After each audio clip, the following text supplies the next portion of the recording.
하나님의 손에 붙들리면 하나님께 쓰임을 받습니다. 근데 여러분, 놀랍게도 하나님을 대적하는 이방 왕들까지 하나님의 은혜가 임하면 그에게 그 마음에 하나님의 일을 할 수 있는 뜻을 두신다고 했습니다. 그렇다면 오늘 저와 여러분 할 것은 하나님을 향하는 그 뜻을 자원하는 마음으로 기쁨으로 달려가는 것입니다. 그 가운데 주께서 지키시고 은혜 베푸시고 세우시는 더 큰 감사가 흘러날 줄 확신합니다. 아버지 하나님, 감사합니다. 하나님 앞에 뜻을 주기를 원합니다. 나의 도움이 어디서 오는지 분명하게 고백하게 하옵소서. 영안을 열고 우리의 귀를 기울여서 하나님의 은혜가 빛이 보이고 하나님 말씀이 선포되어졌을 때 그 역사가, 그 은혜가 모든 대적자들까지, 모든 이방 왕들까지 흘러넘쳐서 하나님의 성전 건축하는 그 아름다운 마음을 저 대적의 심령에까지 주님 허락하사 하나님의 사역과 역사가 이루어지게 하옵소서. 우리가 할 수 없는 그 모든 일 가운데 하나님의 놀라운 은혜로 주께서 역사해 주옵소서. 믿고 감사드립니다. 예수 그리스도 이름으로 간절히 기도 올리옵나이다. 아멘. 여러분 반갑습니다. 오늘 2025년 11월 10일 월요일입니다. 우리가 우리 속에 있는 모든 죽음과 절망과 고통이라고 하는 사망의 돌을 그대로 막아두는 것이 아니라 저와 여러분이 믿음으로 하나님의 은혜로 주님께서 우리에게 말씀하신 그 말씀에 의지하여서 산돌 대신 예수 그리스도께서 돌을 옮겨 놓으라 할 때 저와 여러분에게 있는 모든 것들을 옮겨 놓고 새롭게 우리가 잠에서 깨어서 깨어나서 주님께서 부르신 그 부름에 화답하는 저와 여러분이기를 소망합니다. 여러분, 오늘 제목은 나의 도움은 어디서? 라는 제목으로 함께 말씀을 나누겠습니다. 본문인 에스라서 7장 전체는 결국 에스라의 소명을 받고 그 소명대로 하나님께서 열어가시는 증거의 장면들입니다. 에스라 7장 10절을 봤던 것처럼 에스라는 어떤 사명을 붙잡았냐면 하나님의 율례, 율법을 가르치는 학자 겸 제사장으로서 먼저 그 말씀을 깊이 연구한 것입니다. 이스라엘 본토가 아니었습니다. 포로로 끌려가서 아무도 관심 가지지 않는 그 율법과 율례를 깊이 연구하여서 거기에 통달한 학자가 됐고, 또한 그 율법을 지식적으로 공부만 해서 학위만 받은 것이 아니라 그대로 준행하면서 살았다는 것입니다. 예루살렘 성전도 아니고 전혀 하나님을 믿지 않는 불신 세상에서 하나님 말씀대로 그대로 준행하면서 산다는 것이 공고하고 쉽지 않고 호락호락하는 삶이 아님에도 불구하고 연구하고 알고 아는 만큼 행하면서 살았다는 것이고, 그렇게 알고 행했던 자이기 때문에 하나님께서 그를 픽업, 그를 캐스팅 하시는 겁니다. 그렇구나. 에스라만큼은 누가 뭐라고 해도 이 말씀에 깊이 창념한 자요. 그리고 말로만이 아니라 그 말씀대로 살았던 자기 때문에 이제는 그는 가르치는 사명을 감당하는 겁니다. 그래서 에스라에게 말미암아 하나님께서 아닥사스다 왕의 은혜를 입히고 그 많은 백성들과 그 많은 방백들과 지도자들도 이상하게 에스라 말은 듣고 싶은 거예요. 인정하고 싶은 겁니다. 그래서 믿음 가운데, 신뢰 가운데 에스라를 돌려보내는 지도자로 세워주신 것이죠. 여러분, 하나님의 뜻에 우리의 마음이 있습니까? 나는 과연 하나님께서 역사하시는 그 현장에 우리는 주역으로, 혹은 내가 살아가는 삶의 현장이 하나님의 강한 역사 속에 있는 현장입니까? 그리고 그 속에서 나는 주의 손에 붙들림 바 되어져서 쓰임받는 일입니까? 내가 일하는 것처럼 보이지만 내 손이 하나님의 손에 붙들려서 주께서 내 손을 잡고 움직여 가시느냐, 이것입니다. 에스라와 자원하여 나아갔던 그들처럼 저와 여러분도 오늘 우리 일평생을 살아가는 가운데 주께서 내 손을 붙드시고 나를 이끄시고 내 눈과 내 귀와 내 발바닥으로 두고 있는 내가 살아가는 이 삶의 현장에서 하나님께서 역사하시고 살아계시고 운행하시고 다스리신다는 것을 우리가 체험할 수 있습니까? 비록 그것이 이방 왕이 다스리는 현장이고 포로로 끌려간 저 먼 현장이라 할지라도 우리가 뜻이 있다면, 마음이 있다면 누구도 막을 수가 없을 것입니다. 여러분, 우리는 어떤 도움을 어디서 얻고 있습니까? 사람에게서입니까? 우리가 가진 재산과 저와 여러분에게 있는 무엇에 있습니까? 그렇지 않습니다. 하나님의 도움이 어디서 올고 나를 만드시고 천지를 지으신 여호와에게서로다. 시편의 기자는 고백하죠. 사람들은 보고 산을 향해서 눈을 드는데 이스라엘은 그렇게 산이 많은 곳이 아닙니다. 쫙 펼쳐진 광야는 있지만 그 어디나 산이 낮은 산이라고 해도 저 멀리 있더라도 보이게 되는 거죠. 내가 눈을 들리는데 내가 눈을 돌릴 때 천지를 지으신 여호와께서 나에게 도움이 되시는도다. 그 날개 그늘 아래 우리를 안위하시고 그 위협과 환난 가운데서도 주께서 역사하신다. 이것이 우리가 고백할 수 있는 겁니다. 첫 번째입니다. 하나님의 뜻에 우리의 마음이 있습니까? 오늘 본문 13절에 보면 예루살렘으로 올라갈 뜻이 있다면 누구든지 갈 수 있다고 했습니다. 문제는 무엇입니까? 안 된다, 어렵다, 불가능하다라고 생각하는데 그렇지 않습니다. 학사 에스라와 함께 왕이 명령을 내렸어요. 어떻게 명령을 내려면 올라갈 뜻이 있느냐? 예루살렘을 향해 올라갈 뜻이 있느냐? 그러면 누구든지 갈 수 있습니다. 우리는요, 갈 수 있는 길을 찾지 않고 갈 수 있음에도 불구하고 가지 못할 많은 핑계거리들을 만들면서 살아가고 있습니다. 공부 열심히 하고 다이어트하고 혹은 이런저런 일들 할 수 있는데 그냥 내게 피곤함과 내게 공고함과 내게 귀찮음들이 많아서 하지 못할 이유는 만 가지를 쌓아가는 겁니다. 정작 중요한 줄 알지만 해야 되는 것임을 알지만 그 가치는 놓아두고 있는 겁니다. 누구든지 갈 수 있습니다. 근데 그 뜻이 있습니까? 그 자원하는 마음이 있습니까? 거기에서 우리가 무너졌던 것입니다. 11절에 보면요. 에스라에게 이스라엘에게 주신 율례학자요. 학자 겸 제사장이라고 부릅니다. 왕의 조서를 살펴보면 에스라에 대한 신뢰가 듬뿍 묻어나는 겁니다. 그가 누구이기 때문에, 그는 말씀의 사람이기 때문에, 그가 누구이기 때문에, 말씀대로 사는 사람이기 때문에, 그는 누구입니까? 내 온몸을 다해서 말씀대로 살았기 때문에 이 말씀을 가르칠 수 있는 역사를, 또한 하나님의 은혜를 붙잡은 사람입니다. 나는 누구입니까? 나의 정체성, 우리의 현장의 고백이 필요합니다. 중직자입니다. 혹은 하나님의 은혜 받은 하나님의 자녀입니다.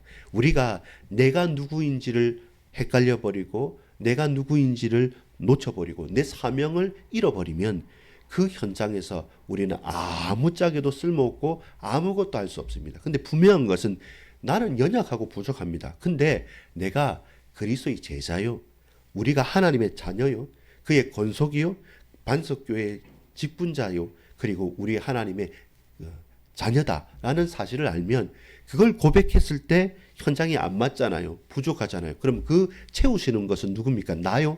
여러분이요? 우리요? 아닙니다. 우리가 우리의 정체성을 고백할 때 채우시는 분은 하나님이셨습니다. 여러분, 끌려가서 포로 생활하면서 무슨 율례가 필요하겠습니까? 무슨 하나님 말씀을 지키겠습니까? 잘 먹고 잘 살고 거기에서 내 한 몸 붙잡고 사는 게 대다수의 사람인데, 그런데 잊지 않았던 사람, 내가 누구인지, 내 신분이 뭔지, 내가 어떤 사람인지, 언젠가는 돌아가야 될 것을 깨닫는 그 사람에게 하나님께서 말씀도 주시고 말씀을 이룰 수 있는 은혜도 베푸시고 그리고 사람들을 다스리고 그 이방 왕에게, 아닥사스라 왕과 그들에게 은혜를 입을 만큼 주께서 열어 주시는 것입니다. 여러분, 에스라를 포함해서 귀환할 마음이 있는 자를 대부분, 이 사람들이 누구냐면 대부분 이 이방 땅에서 태어난 사람입니다. 우리는 본토로 귀환한다고 하죠. 근데 솔직한 말로는 이민 가고 이주하는 겁니다. 내가 태어나서 자란 곳이 이방 나라요, 바벨론입니다. 대다수 거의 다요. 그런데 이건 1차 기한이 아니고 2차 기한이기 때문에 거의 99% 이상은 아마 그 전에 예루살렘을 경험해 보지 못한 사람입니다.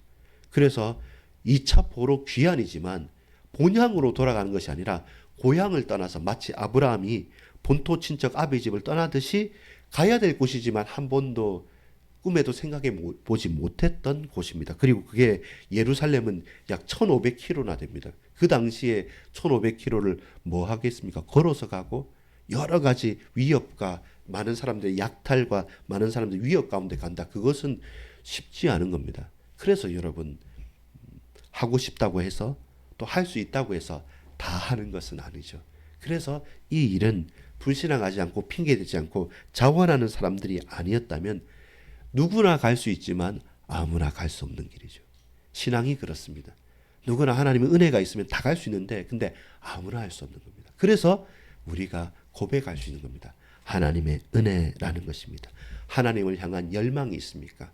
하나님을 향해서 뜻을 정하셨습니까? 그러면 주께서 은혜 베풀어 주실 것입니다. 세상에 푹 빠져 살 것이 아니라 적어도 이방 왕에게 인정받을 정도로 세상과 맞짱 떠서 거기에서 연약하게 넘어지거나 타협하는 자가 아니었기 때문에 하나님의 마음을 두고 하나님께 마음을 두고 태어나서 가보지 않은 곳이지만 그 말씀에 의지하여서 반드시 우리가 가야 될 것, 그리고 사람들의 질시와 고통과 환난 가운데서 그 길을 묵묵하게 걸어갈 수 있었다는 것입니다. 여러분, 인정받으십시오. 하나님께 인정받으십시오. 그러면 세상 왕도 인정할 수밖에 없습니다. 그 사람이 누구였습니까? 학사 에스라였습니다. 말씀에 창념한 사람, 그 말씀대로 살아간 사람, 이제는 말씀을 가르칠 수 있는 사명을 받은 사람이었습니다. 두 번째, 하나님께 우리의 마음을 두고 하나님께 뜻이 있는 그 자에게 하나님은 어떻게 하십니까? 역사하십니다. 하나님께서 역사하십니다. 우리가 할 것은 내가 노력해서 뭔가를 이루는 것은 아닙니다. 우리는 하나님께 마음을 두고 하나님을 열망하고 하나님을 바라고 소망하는 것이고, 이 일은 누가 하신다? 여호와 하나님께서 역사하십니다. 왜 아닥사스다 왕을 감동하셨겠습니까? 23절에 보면 하늘의 하나님이 명령하신 것을 삼가 행하라. 어찌하여 진노가 왕과 왕자에게 임하리라. 아닥사스다 왕이 본 것은, 이 하나님은 사람을 축복할 수도 있고 이 나라와 사람을 멸망시킬 수도 있다는 겁니다. 진노하실 수도 있다는 것을 아닥사스다 왕이 알았고, 이 하나님을, 하나님께 가장 가까이 나가서 나와 우리 왕자들을 위해서, 나라를 위해서 기도하고 붙들어 줄 수 있는 인물이 에스라라는 것을 깨달은 겁니다. 지혜로운 왕이죠. 이방 왕이라고 할지라도 하나님께서 그에게 지혜 주시고 은혜 베풀어 주시면 이제는 일이 되게 만드는 겁니다. 어느 날 이것을 깨닫게 되었고, 이후에 본문에서 보면 뭡니까? 28절에 봐도 또 나로 왕과 그의 보좌관들 앞에 왕의 권세 있는 모든 백성 앞에서 은혜를 얻게 하셨도다. 하나님께서 아닥사스다 왕에게 은혜를 베풀어 줬고, 그 은혜가 결국 무엇입니까? 에스라에게까지 전달되어진 것이죠. 왕이 두려워할 만큼 하나님께서 에스라에게 역사하셨고 그 나라와 그 현장에 역사하셨습니다. 그래서 왕이 나와 우리 자손을 위해서라도 뭐 해야 된다고 했을 때 이게 놀라운 것이죠. 하나님께서 어떻게 일하셨습니까? 전적으로 이방 왕을 통해서 지원하게 말씀합니다. 첫 번째가 뭐냐면 이 재건을 허락하고 재정을 지원하는 겁니다. 20절에 보면 궁중 창고까지 열겠다는 겁니다. 부족한 게 있다면 우리 궁중의 창고까지 열어서 재건해라. 그리고 지원할게. 두 번째는 뭐냐면 세금을 지원하고 세금을 면제합니다. 21절에 보면 강 건너편에서 너희들이 그 세금을 여기까지 가져올 필요 없다. 이제는 예루살렘 성전 재건하니까 구하는 것을 신속히 시행하라. 21절에 강 건너편 세금 낼 그 다른 이방 백성들에게 이 예루살렘의 성전을 짓는 것을 위해서 세금 지원을 합니다. 구하는 것을 신속히 시행하라. 내가 이 에스라에게 간다. 이게 조서의 내용입니다. 그리고 세금을 면제합니다. 24절에 보면 조공과 관세와 통행료를 받는 것이 옳지 않으리라.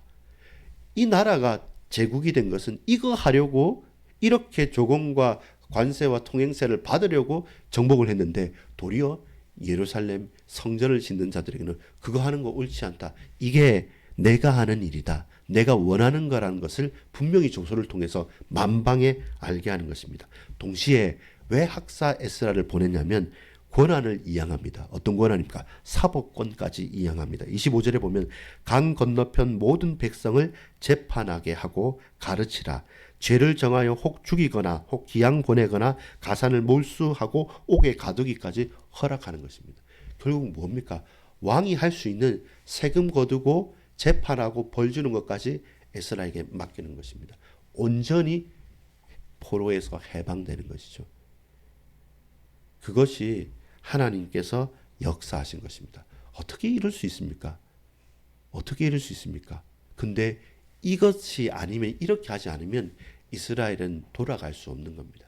결국 하나님께서 이스라엘을 포로로 보내시기도 하고 하나님께서 그 이스라엘 인생 전체를 당신의 때에 다시금 복귀시키고 회복시키시기도 하는 것입니다. 결론을 맺습니다. 하나님의 손에 끝까지 온전히 쓰임 받읍시다. 여러분, 마음이 있습니까? 우리가 마음만 있다면 하나님께서 역사하십니다. 마음 있는 자에게, 자원한 자에게 하나님은 놀랍게 역사합니다. 우리가 상상하지 못하는 방법으로 우리가 전혀 할 수 없는 모든 것들을 하나님께서 다 밀어부어서라도 하십니다. 왜냐하면 그 이방 왕도 하나님의 손에 있기 때문에. 그렇다면 저와 여러분은 더더욱 주의 손에 붙들림 바 쓰임 받아야 할 것입니다. 우리 27절 8절이 뭐냐면 에스라의 마지막 노래였습니다. 찬양이었습니다. 에스라는 무엇으로 찬양합니까? 첫 번째는 왕에게 여호와의 성전을 아름답게 할 뜻을 주신 하나님을 찬양합니다. 절대로 내가 할 수 있는 일, 우리가 할 수 있는 일 아니죠. 저 이방 나라 왕에게 하나님의 때가 되니까 여호와의 성전을 아름답게 할 수 있는 뜻을 왕에게 넣어줬다는 것, 그 찬양한다. 두 번째는 뭡니까? 그 나로 하여금 내가 그런 존재가 아닌데 이상하게 나를 왕도 은혜롭게 보고 그 보좌관들과 권세자들 앞에 하나님의 은혜를 얻게 하신 겁니다. 결국 사람의 마음은 사람이 꿰는 게 아닙니다.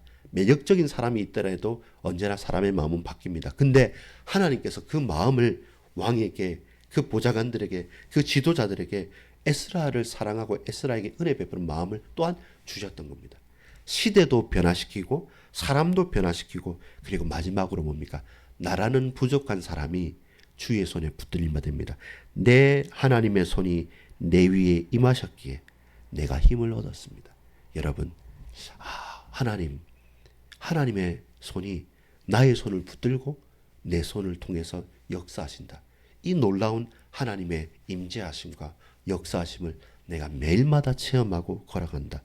그것이 저와 여러분의 힘이 되고 노래가 되길 원합니다. 마지막 요약합니다. 마음이 있습니까? 하나님을 향해 뜻을 행합니까? 그렇다면 하나님께서 역사하십니다. 그러면 저와 여러분은 어디에 있습니까? 우리는 주의 손에 붙들림 바 되어져서 주의 손이 내 손 위에서 내 손에 포개어서 저와 여러분의 손발로 해야 될 그 모든 일에 역사하십니다. 이스라엘 중에 우두머리를 모아 나와 함께 올라오게 하였노라. 결국 그 일이 이루어지는 것이죠. 여러분, 한 해 동안 살아왔지 않습니까? 우리가 살아갈 것이지 않습니까? 하나님께서 우리에게 역사하시고 주의 손에 붙들림 바 나아가고, 제일 첫 번째는 뭐였습니까? 하나님의 뜻에 마음을 둘 때. 오늘 그 첫 번째입니다. 여러분, 금주 오늘을 살아가는 가운데 일평생 하나님 나를 붙들어 주셨고 하나님의 뜻을 사모하는 마음을 주셨지 않습니까? 거기에 감사합시다. 또한 내게 사명을 허락하셨습니다. 에스라에게는 말씀을 연구하고 준행하고 가르칠 사명을 주셨는데 저와 여러분은 이 교회에서 어떤 사명을 주셨습니까? 내 직장에서 주신 사명이 무엇입니까?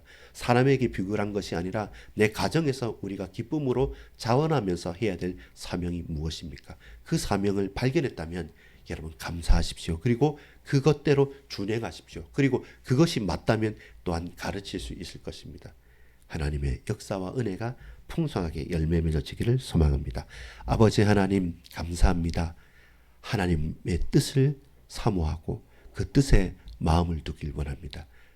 우리가 그 누구도 할 수 없는 그 일을 하나님 이방왕에게, 이방왕의 마음을 변화시키면서까지 주께서 역사하십니다. 이제 주의 손에 붙들림 바 되어져서 이 하루를, 이 한 주간을, 우리의 일평생을 살아가면서 감사거리를 회복하고 하나님께서 허락하신 그 감사를 정말로 누리며 증거하며 증인으로 살 수 있도록 역사해 주옵소서. 믿고 감사드립니다. 구주 예수 그리스도의 이름으로 간절히 기도 올리옵나이다. 아멘.